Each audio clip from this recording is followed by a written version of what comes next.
Welcome to Good Game Edmonton, where we explore the culture of gaming and esports in the City of Champions.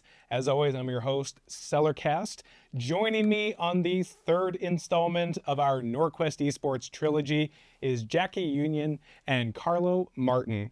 Jackie is the manager of business enterprises, and Carlo is the business development officer. Jackie, Carlo, thank you so much for joining me. Love that we've made it to the third part of this trilogy. We've come a long way, and I just really want to, first off, before we get into it, really thank you for the time, the energy, the space on campus and everything, and tapping a couple of volunteers to help as well.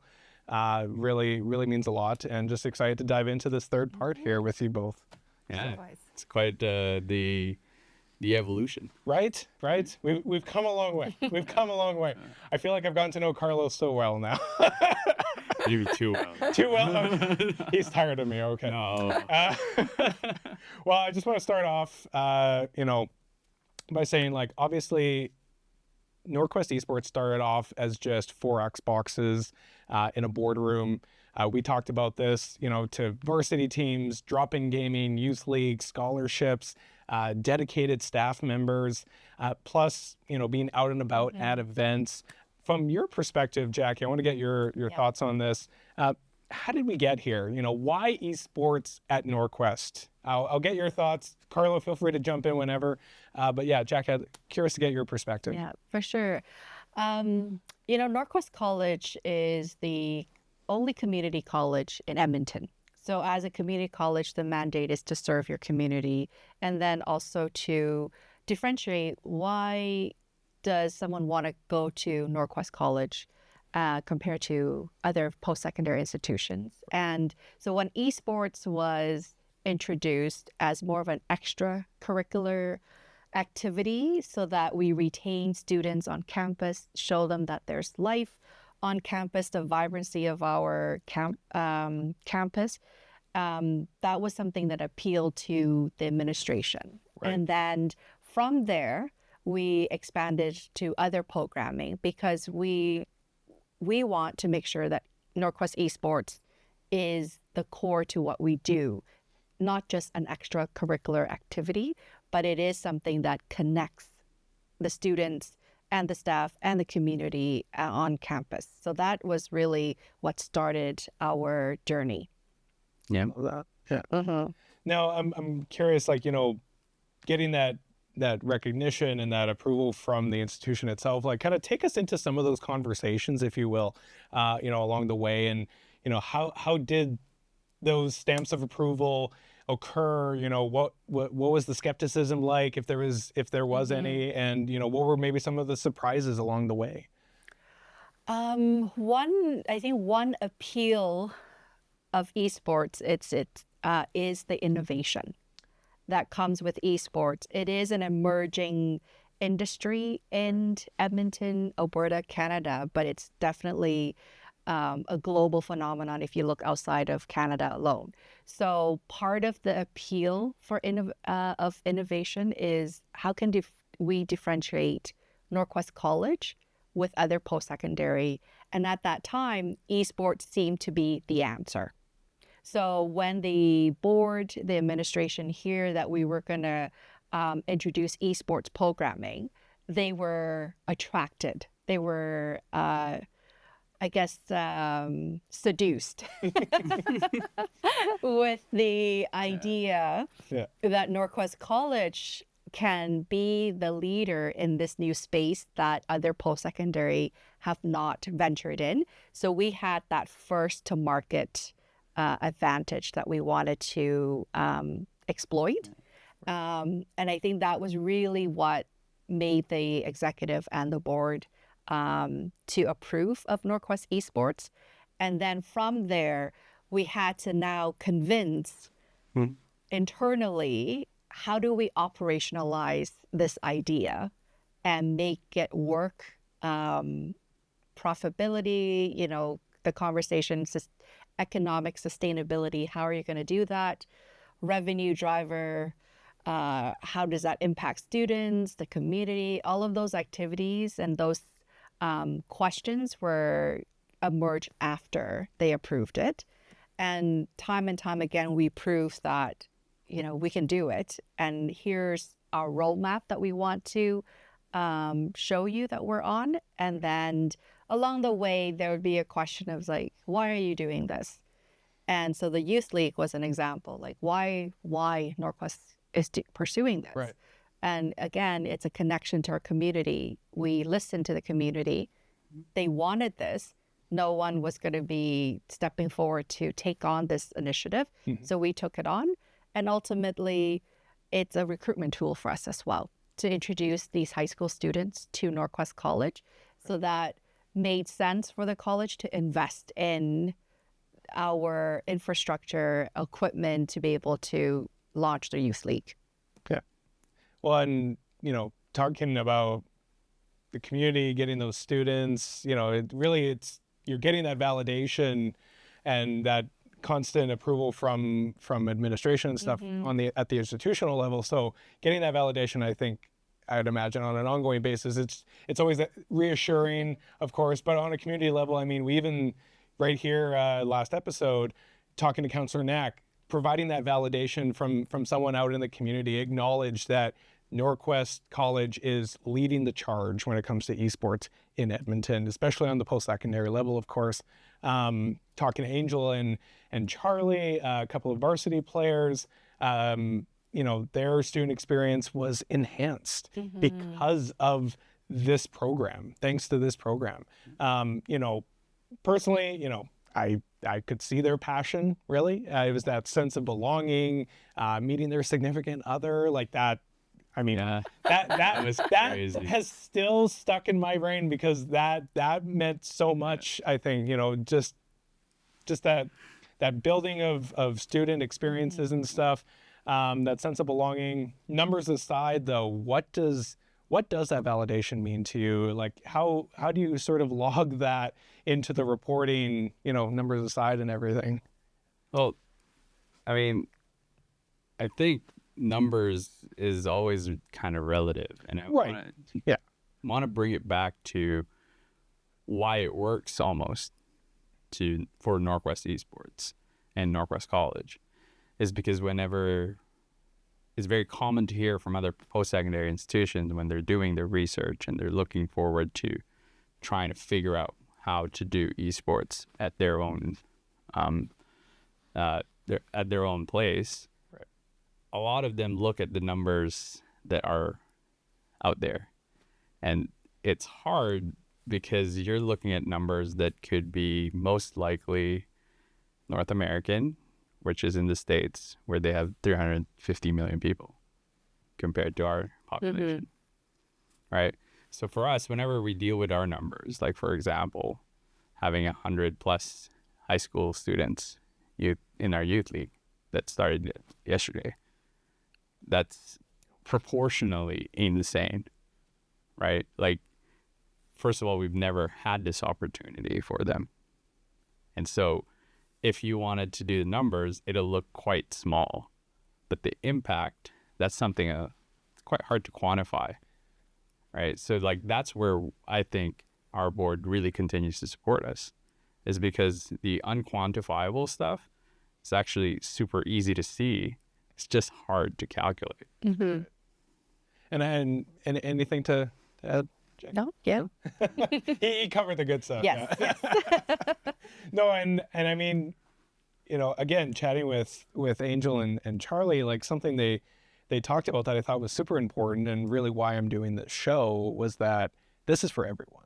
And I think that you're kind of alluding to that as well, where the unquantifiable components is just their expressions, their experience, meeting their significant other and stuff. Like what does that mean? Like, have I hit it on the head in terms of of that? I mean, like let's look back at Charlie, and Charlie's like 2 years into our program now.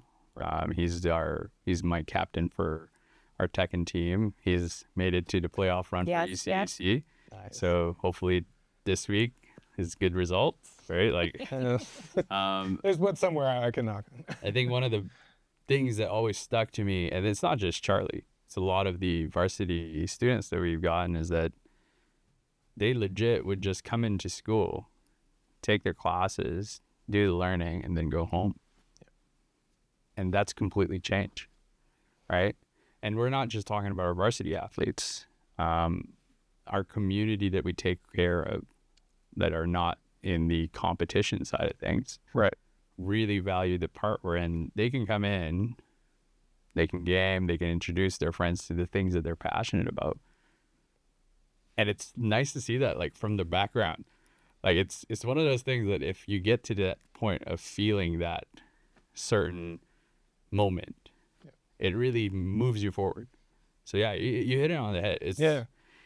It's hard to calculate, and if you're kind of stuck on that part, it's going to be a little difficult. So. Well, and even you talk about Charlie, like he talked about, he's got a long commute time, but I mean, he has a lot more fulfilling experience on campus because of this program. Like, it's not interfering with studies. Like, you make it very clear of what the expectation is from an academic standpoint. Yeah. But I mean, it's a very different kind of sport experience in terms of, you know, working with your team and how you're competing, but remembering the other things we talked about, nutrition and wellness and all of that. Yeah. So, because you have to, if we were to say that we have an athletic program, it's not just a bunch of computers, right? Right. We have coaching from their game coaching to meta skill development coaching to now team dynamic sports psychology coaching coming in. These are all things that we were building into so that when we get to this point and to the next, it's a strong foundation for anybody that's looking forward to be part of Northwest Esports.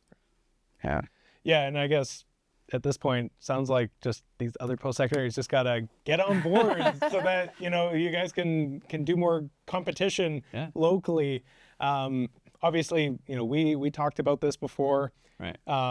But I mean, there's no said blueprint for everyone. It's not going to work. Mm-hmm. But nevertheless, you know, having that open dialogue, I'm curious, you know, to help grow the ecosystem. Talk about, like, what's the philosophy behind that as we continue to move forward and hopefully see that buy-in from other post-secondary so that they can come and be at the table. Yeah. You know, from the start of our journey growing Northwest Esports, one of the things that Carlo and I wanted to focus on is collaboration. Right. We don't keep anything secret. We share our challenges, our success, and, you know, the how-to for us. And we recognize that every institution is going to be different and they face their own challenges and opportunities. Right. And so in order for us to grow esports within Edmonton among post-secondary, collaboration is really key, and also to be able to experiment. Right. We are never going to be successful. The first try on doing something, right? We always, our goal is start small, think big. Right. And then if we do it once, we're going to learn from it, we'll scale it, get better at it. And there's never failures. There's always just learnings. And I think sometimes institution, depending on their size, they might be hesitant to just experiment. And then therefore, until they've figured everything out, then they'll do it. Whereas us, you know what, we have a destination that we want to end up with. Our journey is going to be fun, but we're also going to have some detours along the way. Yeah. But we're set on arriving at that journey. And so to be able to collaborate and genuinely have the best interest of the community at the focus is key. Right. Because if one institution win, everyone and all the community will benefit from that. So I think to grow the ecosystem, we need to collaborate, share, and just learn from one another, and then continue on with what we want to achieve together collectively. Yeah, the support from different organizations, people, communities in Edmonton, it's probably half the sauce of our success. Right. And success, again, as Jackie just mentioned, like, it's never going to be the same, but you have to find it. You have to, like, really be able to see what the translation would be. Because whatever we plan isn't just for a certain shape to fit. It's really for us to be able to, be a good example of that culture at the college, wherein you go and take those risks, right, and make that difference. So we're always able to go and experiment and see what can work. And in that opportunity comes into the part wherein we can bring in other people from the community, our students, other post-secondary colleges that are like interested, Right. and we are able to give them, learnings and really even activations at our place. I remember the first time the U of A esports wanted to host one of their tournaments over at the college, and yeah, it was great. Like, it wasn't a question of like how, but like yes or no, but like really how, right? That's always what we kind of answer. It's like, how do we do this? It's not ever like, no, we're just not doing that. Yeah, no, and I guess you talk about sharing learnings and stuff. So based off of some of the learnings you've had along the way here, what have been some places of inspiration, that you've looked at where esports is working, whether it's, in Alberta. Our inspiration? Yeah. Yeah, like, I mean, everybody looks at, in the East. Right. Yeah, like people that have... For those who don't know specifically, where were you talking in terms of... Right, St. Clair would be Right. one of the big ones. Okay. They're even a case study for Dell, right? Like, so they're quite successful over there. That's something you kind of want to aim for, Yeah. right? I think one of the things, too, though, is that a lot of people have taken inspiration to the stuff that we do. For example, down south in Bow Valley, right? They just recently launched that, and there was a lot of talk between our administration for that, I think. So like their inspiration comes from anywhere. Yeah.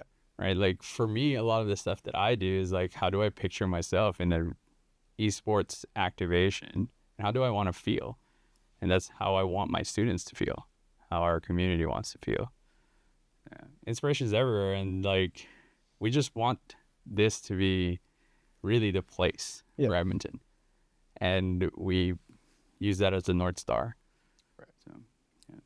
Well, and I think you talked about previously, when we were chatting previously around this, when you look at anywhere, whether it's south of the border or things like that, everyone's kind of doing their own thing, but you're obviously focused around, Norquest branded esports, what's going to work for you guys.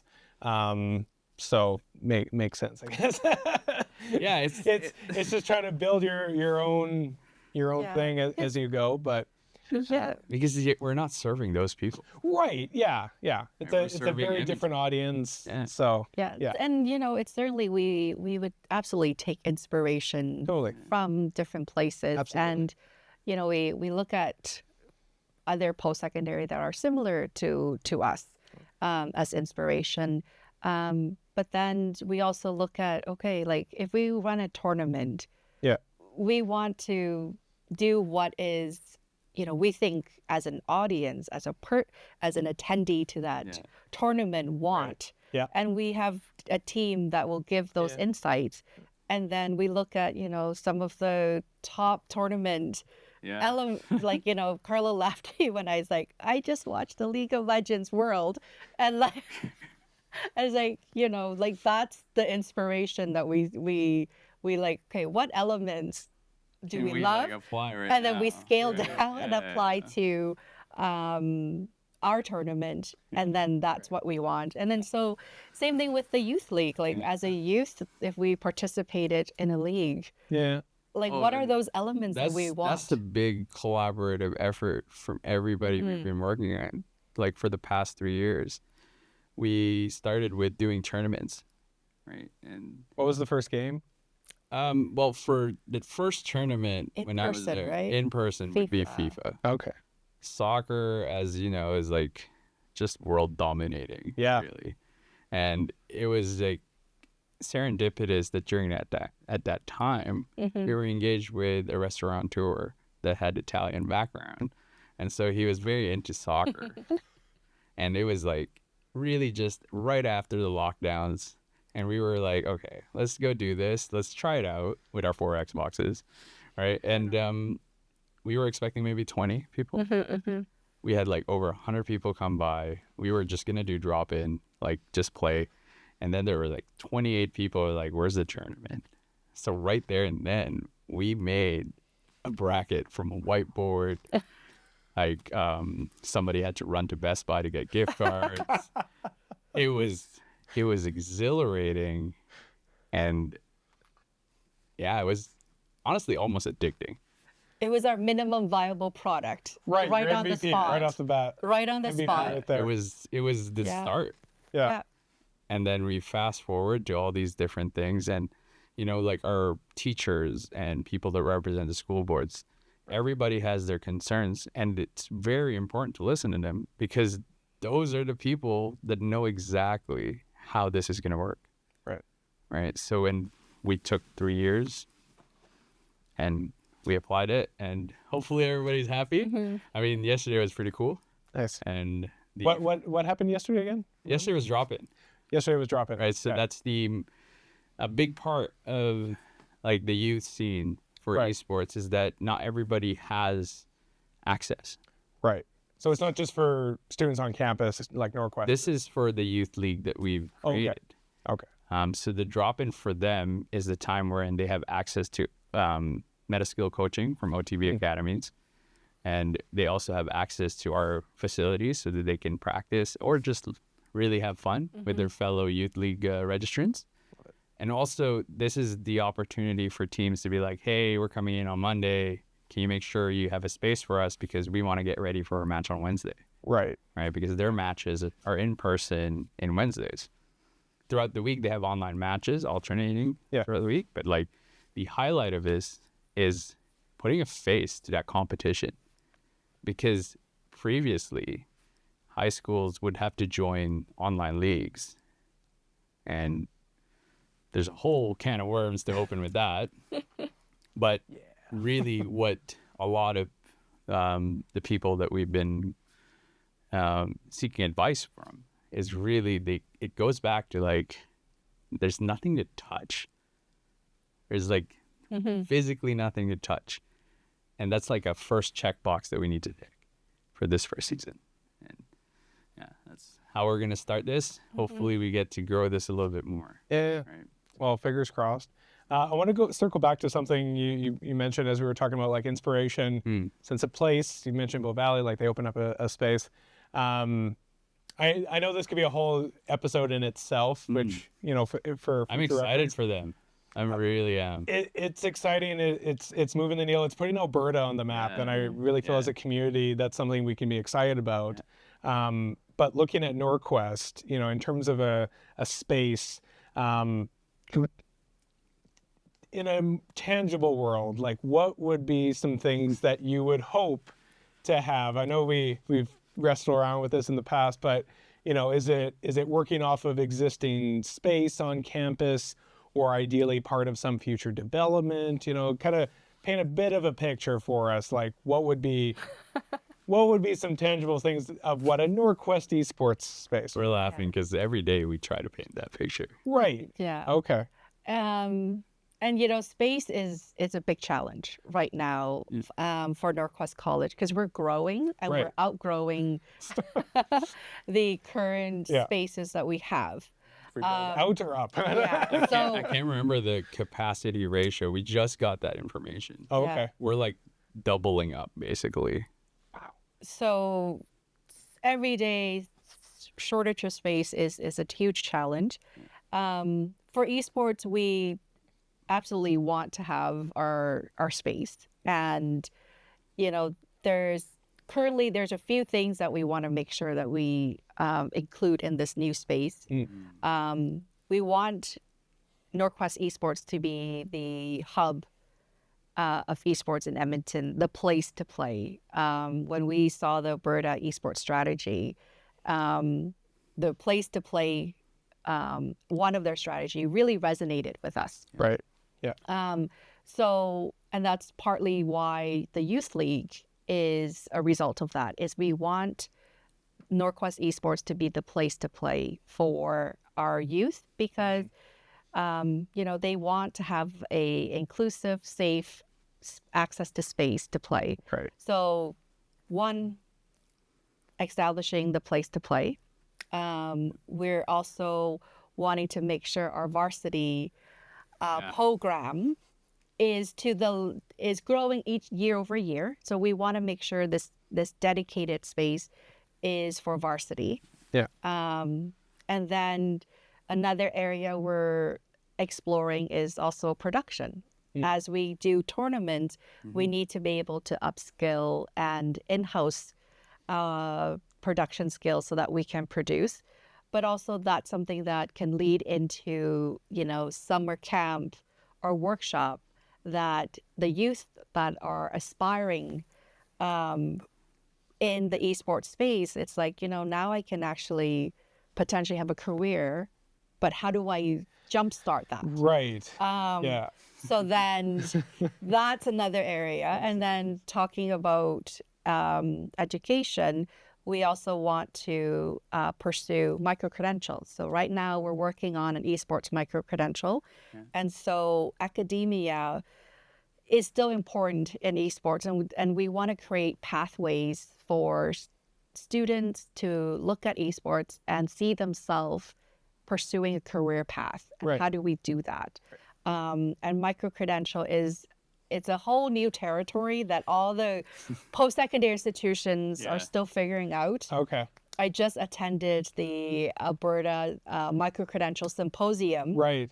That was at the U of A. Okay. And so we're still figuring it out. Yeah. What is a micro-credential and how each institution is approaching micro-credential. But it's a very exciting next phase, I want to say, for education, because now we want, not everybody's going to aspire for a 4-year bachelor degree. Yeah. And so how do you now meet those new graduates from high school that are looking to go pursue a career? How do they do that in the most cost-effective way? Right. And there's going to be new career paths that post-secondary institutions have to be prepared for. So academia is also a focus for us. Yeah. And then, of course, to be able to have a tournament where we have spectator, watch party. Yeah. And so all of that are aspects of what we would like our new space to have. Thanks. I think you asked me this question like not in recording. Yeah. And like you've tried to poke in prode, like I really have. He really wants an actual physical shape. Oh. Right. So I mean, no, well, not necessarily shape. I think the biggest thing that I think for anyone in, say, like the tech space or you know, other similar industries that are kind of come to that intersection with esports, it's very much a co-working space. It, you know, call it a square, call it a rectangle, you know, call it a hexagon, whatever. But, you know, nevertheless, it's got that shape where you have multiple purpose areas to help create that hub that you mentioned. So, well, because I think if you were to define what we do, right, it's doing everything we can, but not like taking one thing out. Right. Because we know how valuable every little aspect of Norquest Esports is to the people that are attending our stuff. Yeah. So if you take away, let's say, something obnoxious like the gaming, it falls off, obviously. Yeah. And you'd think that a small part of having a team, if you take that away, maybe it'll be fine still. It doesn't. It doesn't work. Yeah. So if we bring that definition back of how we do things at Northwest Esports, wherein we try to do the best that we can do for all the stuff that esports is, I think that's what the shape of that future space, be it a rebuild or a repurpose, would look like. You're correct. Like, there's going to be multiple things in there, yeah, right? Because it doesn't stop at gaming. Right. It really is just the first stop. It's just only one component of a much just one component. bigger system. Yeah, like you met Migs. Right. We met him because of gaming. We didn't know that he's this award-winning like videographer from the Philippines, and that he gets flown into gigs. We didn't know that until recently. So, and those kinds of stories are like the jewels of our stuff at Northwest Esports. So I hope that space in the future really reflects how important things are for people. So, and that we don't weigh things heavier than others. I mean, I would like for it to be circular. Okay. You know, yeah. kind of like really an arena style. Okay. Yeah. But it has to be. See, I'm really getting through to him. I'm getting through to him. We've established a shape. You know, three's the charm, right? Like, but yeah, it's a space for our students. Right. It's a space for Northwest, the college. It'll be a space for learning. Mm-hmm. But really, it's a space for Edmonton. Love that. Centrally in downtown, right? So, yeah. Love it. Yeah. I do want to say, for the record, though, I think this feels like I need to do an episode just dedicated to conjure up all these big tangible,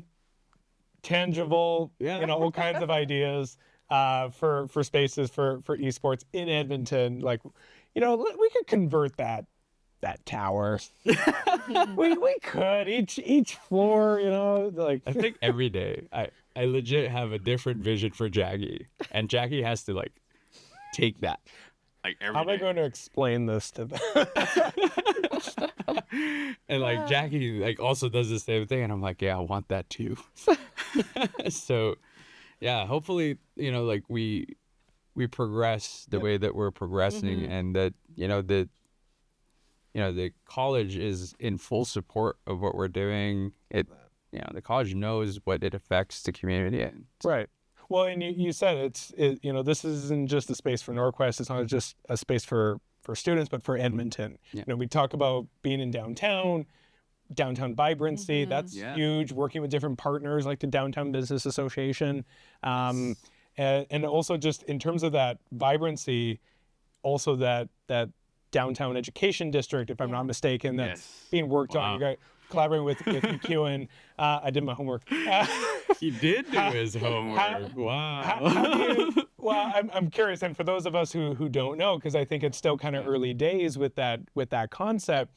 How do you see Northwest Esports fitting in with that district concept, and especially with a future dedicated space for the community for students? I mean, I do think we like the idea of taking leadership in that space. Yeah. Mm-hmm. Right? I mean, you're already doing it. It's one of those things. Is like, who gives you the seal of approval? But yeah, like I think you got mine. So if that's worth it, like whenever I talk to like the U of A's esports association, right? I like to give them like as much input I can give them, with also giving them what they need in terms of their 1-year mandate. That's their challenge, right? Their challenge is that they're an association, first of all, that's elected by their student body, or at least their clubs. And they have to manage a really big organization. And for me to say that I know how to solve that would be a flat out lie. But I know for a fact that their challenges as a 1-year mandate, the thing that they need to do is apply what we do with our projects. Hone into one strong one that you can build off the next for your next one-year mandate. Right. It's funny because actually one of our coaches for our varsity is in that student association. Okay. The U of A. Yeah, Ethan. Yeah. We're progressing. I'm excited to see the education district come together, especially with esports kind of standing out as this potential key pillar as part of academics. Well, I don't think tech's stopping. No, I hope not.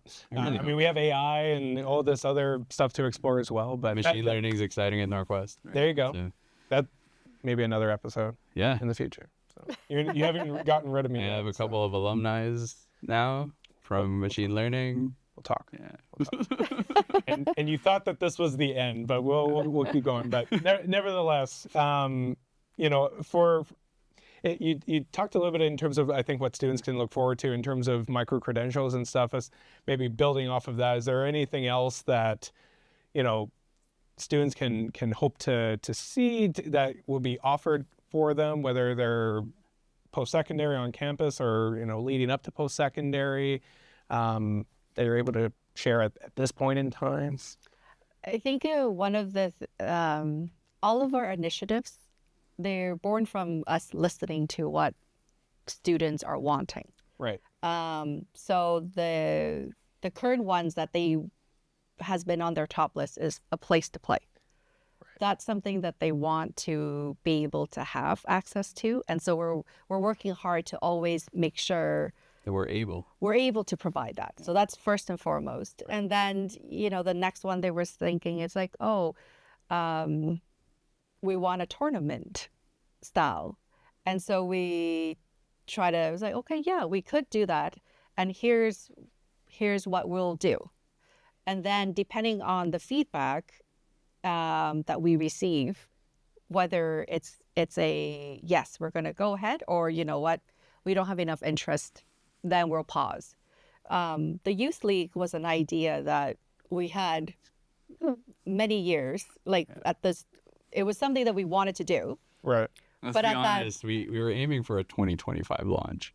But, at that time we had some other priorities and we haven't made all the connections yet. And so it was something that didn't happen at that moment, but now it's happening because we're hearing that's what the youth in Edmonton is wanting. It shows. And then it's showing. And then so it's always going to be like, I don't know yet what other initiatives that we'll have in the pipeline, because the needs are always changing and evolving. Right. And what we are best at is listening to that voice that's coming from our students, our community, and then we'll act on it. Right. I do think we can maybe mention the new evolution of summer coming up. And that's something we're working more broadly with the college. So that started with just streaming. This past summer, it's now brought into STEM and other parts of the college. And I think this summer, there's going to be another change. But the participants from those summer camps that we brought in, again, those learnings from them is so valuable for us throughout the year, because they're the same youths that we engage. Right. And we not just learn for high school students, under 18, but we learn for this stuff for our college students too. And it's we want to do so much more. we do. But yeah, again, we need to make sure that when we're doing stuff, it's stuff that does accomplish the current needs of everybody we cater to. So why don't we go back to the micro-credential? I'm curious then. So meeting those needs, is there a sense of how that could sprout out to different ones, and what would that look like? You talked about having dedicated space to go be broadcasting and production and stuff, and workshops and things like that. In terms of the micro credentials, what do you see being like a couple of the key areas based off of what you're envisioning for the future? Yeah. So the first micro credential that we are launching is we're actually targeting working professionals. Oh, okay. That are already in yes, that is in the space already, but they've heard esports, but it's a buzzword, or they don't quite know what esports is, but they see the interest in their own kids in the community, and now they want to learn a little bit more. It's around them, right? Yeah. That how can they apply to their existing industry that they're in. So that's the goal for the first launch, is working professionals. So, right now, Event coordinators. Yeah. I always give an example with like an event planner. Like, you already know how to plan events. Right. You have the skill sets to execute on event planning, but now you're exploring how might I get involved in esports space. Right. Because you see all these tournaments, all these events happening, but in order to get into that space, you need to understand esports. And so this micro credential will introduce you to that. Another one is like teachers right now. They see the interest of their students. Right. But they teach social studies. Right. Yeah. But now, how do I make sure I connect, to my students, understand the esports space, and even that high school administration? How do I understand it to better support my students? Well, here's a micro credential for you to explore. So that's our first micro credential. But we all, we want to make sure that we will work on aiming for a micro credential for students that are now, hey, like, how do I even get into the career path in esports? Right. Because there's many. There's opportunities, but also they need to be able to have the foundation, right? Yeah. And then, sure, you can search for YouTube, you can search on the internet and all of that. Yeah. But then the differentiator is that by taking our micro credentials through a post-secondary institution, we're working with stakeholders in the community to really understand the skill sets that they're looking for and be able to connect the students that eventually takes these micro-credential to the industry so that they can have that validation. Hey, you've taken the micro-credential. Here's a digital badge that we confirm you have these skill sets. And so that's our goal, is to be able to build more of those micro-credentials and ultimately show that there is a career path in esports, and all of the surrounding structure in the esports ecosystem. You might not need to, if you're not a gamer, you don't need to. Yeah. But how do you support the esports space around that, right? Yeah. And so that's on our list to do. That sounds like I could be going back to school. Sounds like I could be going back. We'll reach out to you to pilot for the micro-credential, Corey. The beautiful thing about micro-credential, and it's funny because Jackie mentioned YouTube, because a lot of people always just say, I can just YouTube that, right? Just like Google, it's right. It's part of the language. But just like Google, you'll be hit with 1,000 hits. It's the navigating part that's, again, part of the ecosystem already, partnered with industry. That's really the difference, because I think genuinely we wouldn't support something that, you could just Google. Yeah. This is the difference between that and what you can learn from a specific tailor-made learning is huge. Well, right? and that's the thing, like you alluded it too. It's like, it's the similar mindset. I can easily Google esports in the world and find all those different places in the States and, across the sea and everything.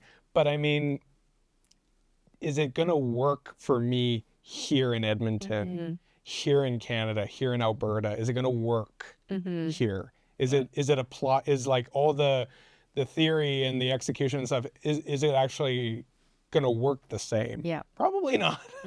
So like that's why it makes sense, I think, and more people to understand that by putting this infrastructure into place, you're making that ecosystem of esports here in Edmonton and figuring out like, this is our brand of esports. Everyone else has their own brand of it. This is our brand. Because we know that this is how it works here. It's different every place else. And if you really want to think about it, it's kind of very Edmontonian. Right? It's the most Edmonton. It's the most Edmonton thing you could do. Exactly. I mean, you guys took a risk, I'm sure. Yeah, for sure. That wasn't even scripted. I mean, that should be a wallpaper, though. Right? That should be my wallpaper for now. I just realized that. I have a new like both of us actually got new laptops. So. I think you could do your own spin of Norquest Esports with that quote. For sure. Yeah. With campus, just so its own brand and everything. But going back to you mentioned event coordinator as an example. I'm curious from an event management standpoint, from your end here, we've talked previously about GameCon Canada, and looking at year 3, round 2 in Edmonton. What can spectators giving a little glimpse? What can some folks expect? Spectators, participants from Norquest Esports. This is how I know Corey's really good. He's trying to trip me up. They're trying, not on purpose. You know what? Like I know for a fact, the one thing that I can promise you is that the people that are creating GameCon care so much about the experience of the people that are attending. Right. And it shows. Every year, it's 3 years. It's gonna be year 3 for us. Yeah. It shows. It really does show. And you're just leveling. I know. Life. And there's a lot more to expect, and hopefully we have to follow suit with their media schedule and all that kind of stuff, but there's so much more than last time, and it's so cool. Folks can still get involved in terms of partnering alongside you kind of thing, or? Yeah, so there's I know for a fact that they've always wanted the community to be very involved, right? Just like all the other shows that we have that's been decades now, like Animathon and all that kind of stuff. They have a dedicated community that loves to help. And I think we're building on that part. It's new, so it's a slow start, but I think really their dedication to that part, we haven't felt it yet because there hasn't been enough people yet. But yeah, if you want to be involved, they have a dedicated page for that, and it's exciting. The stuff that you see, the people that are attending GameCon this year, and the launches, like Warhammer was announced at GameCon, right? And it's strong. I remember that. Yeah. The reviews are still strong. Still holding up. It's still holding up quite well. So now imagine with the successes and the more people are coming in, there's new stuff coming in. Yeah. Bigger brands. And I think Edmonton deserves big. Right? 100%. And that's what GameCon brings. And it activates all of that quietness Edmonton has that are working in the background. Right. And it's unlocking that whole thing. It's like a culmination of it, right? Yeah. Right in the summer, we kick it off with, this is what Edmonton's been up to. Bam. It's a lot. Yeah, no, and I guess partnerships and collaborations like that like GameCon, amongst others, when it comes to that, what are, aside from GameCon, what is it that you're typically looking for specifically in terms of that impact when you're, both sides even, making sure that it's impactful for them, but also really impactful for you? What are some examples that you look for when you're trying to pursue some out-of-the-box partnerships and collaborations? Well, I mean, right? Even talk about the I believe, custom community or computer desks that you guys have. Well, no, I wanted to actually bring it back to the first one. Okay. We didn't get this start without collaboration. We had collaboration. That's why we started. And it was a restaurant. It wasn't a gaming like entity. Yeah. Right. So that's the kind of example that we like to tell people is that what's your idea and how do we make it work? All right. We have communities like the Edmonton Fighting Game community. Right. Like we like to support them however we can. So they're doing their online weeklies right now. Like there's always space for them if ever they want to do in-person stuff. We're always like, when? Right. Day and time. Yeah. And then, you know, like we go back to education side. Like our high schools, they have their ideas. Let's see how we can support them. But I think really we're welcome to hear anybody out.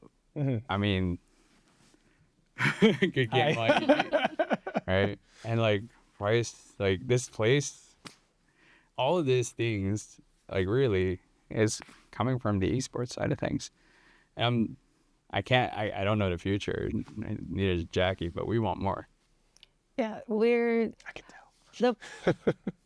the partners that we were looking for, and we hope we reciprocate the same, is that Right. genuine interest to elevate one another. It's different too. Yeah. Like you bring a different offering too when you come to these potential partners. Yeah. So we want to make sure we go in with a partnership where there's that mutual understanding and that genuine interest to ensure that we want the best for you and you want the best for us.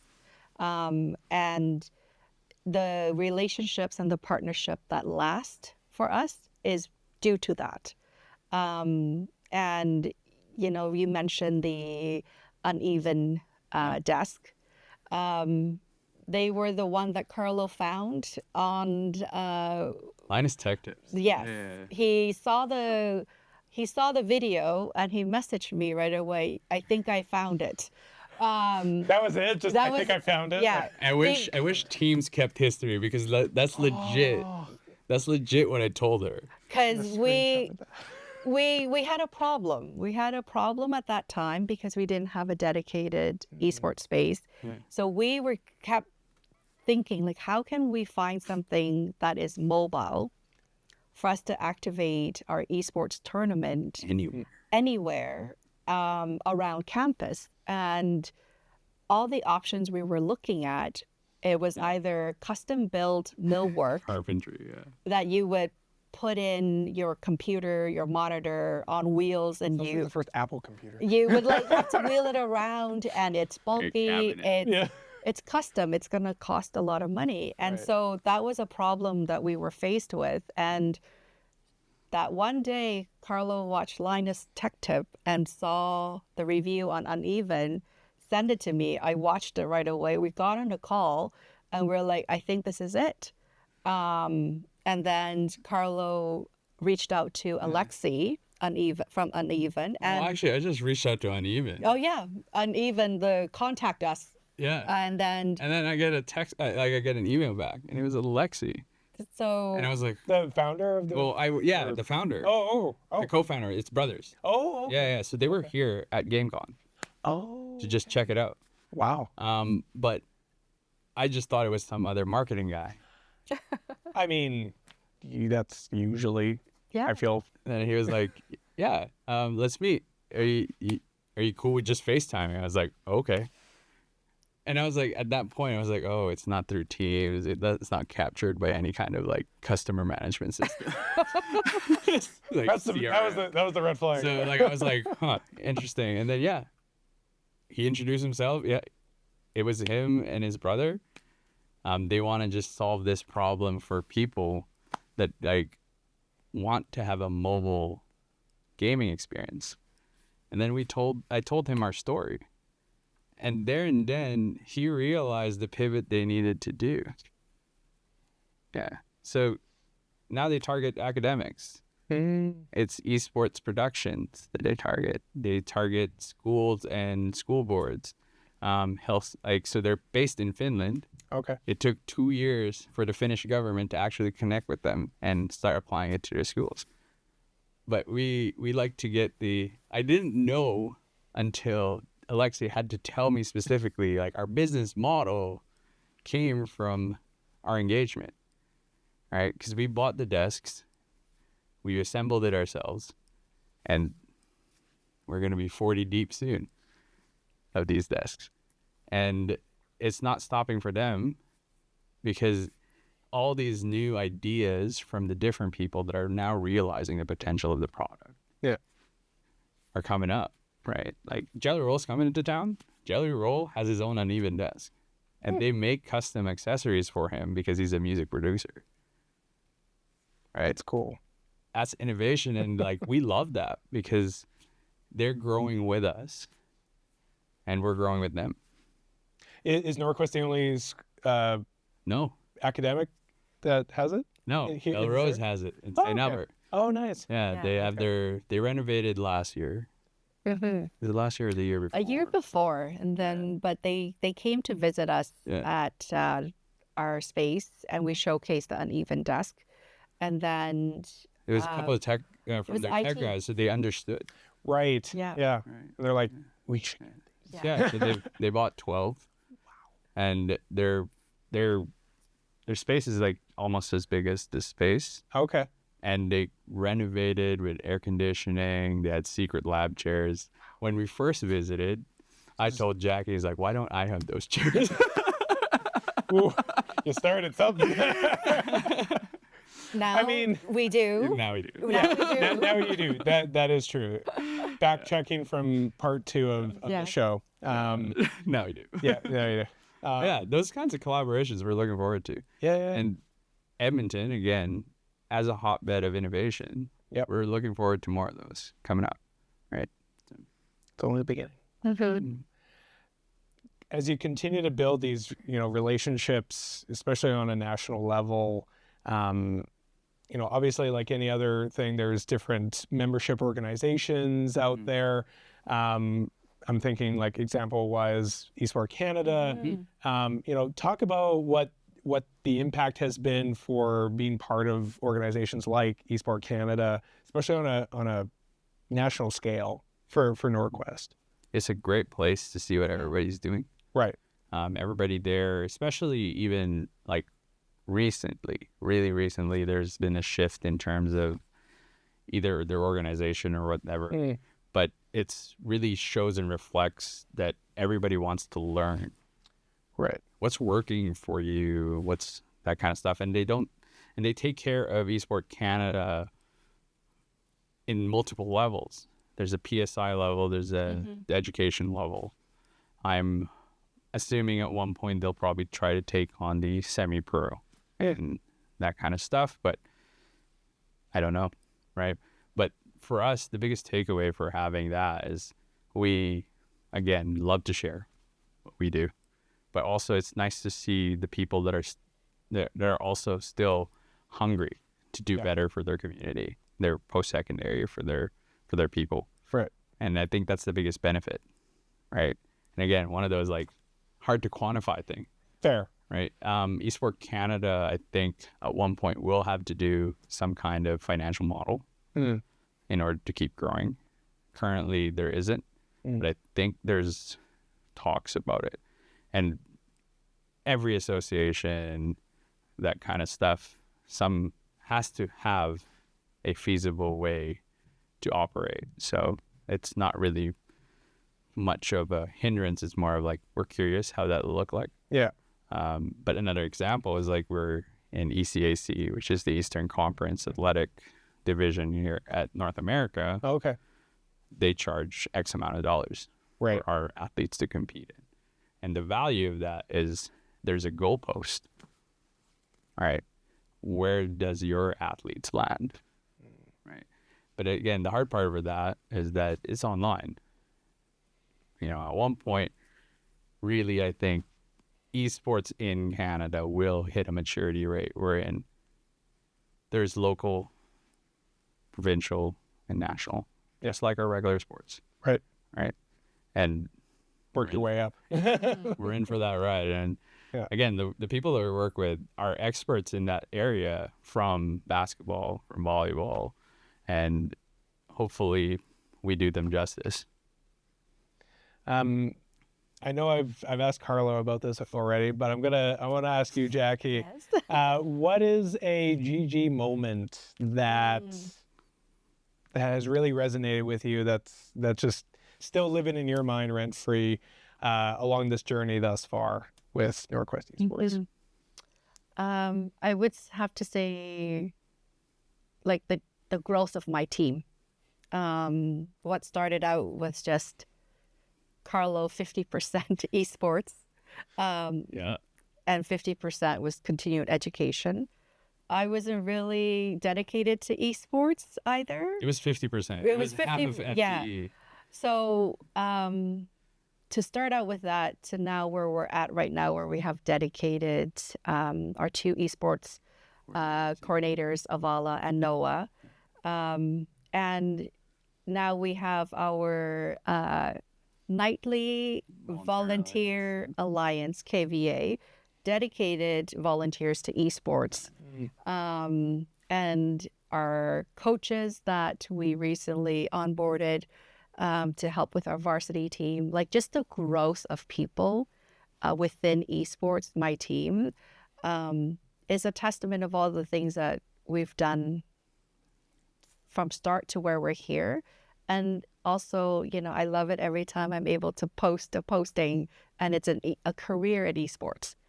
And so what we want to aspire is also happening where you can find a career. And, you know, we hope to continue to grow the team, because as the team grow, that means our initiatives and our projects are growing in scale. And that's why we need more dedicated individuals. So growing from kind of partial FTE to now a fully dedicated esports team is a GG moment for me. Love that. In 2 years. Is it just 2 years? Well, you I always forget. Yeah. Wow. Wait. It's just in 2 years. Actually, a little less. November would be the end of November. Actually, beginning of December would mark the 2 year where I would count it. Because it was November 2022 where we first got our PCAs. Right. And that's when the growth really started. Yeah. Wow. Are you sure 2 years? Yeah. Okay. Like Time has You no know how I meaning. know. time. Is this because it's a warranty? Yeah. That's there. Okay, there we go. There we It's- go. Those warranties are great. There we go. I think actually, if anybody were to ask how we're successful, a lot of it is because of, well, no, just because we work with Memory Express, Right. and they're actually, their IPR helps us. It's crazy. Love it. Should learn more. It's I'll link it in the show notes. yeah, I'll link it in there. it works for us quite well because our computers are used every day, Right. and we don't ever have to worry about it for 2-3 years, depending on whichever we choose. That's nice. That's, And it's reasonable, super reasonable. Right. But that's how I count. how many years is the warranty? Because our first desktops are about to hit the 2 year Yes. in December. Yes. Love it. Well, in terms of where folks can go to follow along with this journey and learn more about the program and the other activations and involvement opportunities, where can people go? So Norquest.ca/esports Okay. would be our There you go. website. Okay. yeah, and then But if you really want everything, it's our link tree, which is Okay. Norquest Esports. Okay. Mhm. Perfect. It's easy. Yeah. Right? And we just got Instagram Yes. fully unlocked. Yeah. And YouTube fully Achievement unlocked. Yeah, I know. yes. That's a whole thing on its own. But you should see the wonderful things that our varsity does for Avala and Noah for content. Well, I see it. It's great. It's great. Some of them look like they're hating life a little bit, but it's Yeah. like it's worth it. You seen Jackie in there? Were you getting pulled in a wagon? Yes. Yes. Oh, okay. The things I do for the team. That was our Halloween costume. That was our Halloween That's F1. collaboration right there. F1 driving, BE, business enterprises. I feel like you guys got to get into F1 now. Okay. Spoiling things. I'm not spoiling anything. I'm just saying, like the you teased it, so I'm like, It is. like it is one of the things that the students were requesting Okay. in terms of the youth league. Mm. It's just we can't do it justice at the moment. Right. But yes, there's quite a bit of interest in sim racing, and it's cool. It's really, really cool. Love it. Like you can see rigs that are $200 to 5 million, 1 out of 3. Like I've seen it. I was like, it's crazy. But, yeah. Well, unless if there was anything else you wanted to mention, now's the time, but we've covered a lot. Well, thank you for your work. Thank you so much for the time. Yeah. Any last... The floor is yours if there was anything else you I wanted want to... to shout out our space. This production is putting me to tears. Yeah. So, like, Awesome. yeah. Yeah, just thank you for showcasing our story with the trilogy episodes, so that everyone can hear the journey that we've been on. So much appreciation. Of course. We're looking forward to your growth at goodgameyeg. Thank you. Yep. Well, My kids actually listened to the whole thing. what? Wow. They bug me about it. They're like, did you hear the new episode? And I'm like, stop. But yeah, they do. It's cool. And So a lot of don't people swear. Okay. Yeah. Don't swear. Right? There was one I think I did. No, it's okay. They're 8. Like when I say my kids, sorry, I should clarify that. Oh, okay. I don't have kids yet. Neither do I. No, it's our varsity students, Oh, okay. athletes, There you and go. our community members. They know when you release your episode. that. So Love that. I have no looking way to forward track to it, so it's okay. yeah. No, You'll get there. I appreciate that. No, that means a lot. And yeah, this was only one trilogy, so I imagine there's going to be plenty more to go down the road to talk about new and exciting things that are coming up for you guys. So looking forward to it. Really appreciate the collaboration. But yeah, for now, this concludes the Norquest Esports trilogy on Good Game Edmonton. Thank you both again for being on the show. Really appreciate it. Shout out to Kiwi Productions for this studio space right here. And it's been a pleasure, as I've said, collaborating on this deep dive of Norquest Esports. Also wanted to give another shout out to Noah and Migs. They're not here, but for their time along the way to get the setup done behind the camera on campus really means a lot. And yeah, just looking forward to tapping into more opportunities and seeing where the show goes from here. In case you missed it, part 1, part 2 of my conversation with these Norquesters, or any episode of the show, you can catch them all and more at goodgameyeg.ca. And if you enjoyed this episode, please rate and subscribe and share wherever you listen to podcasts. Stellarcast out.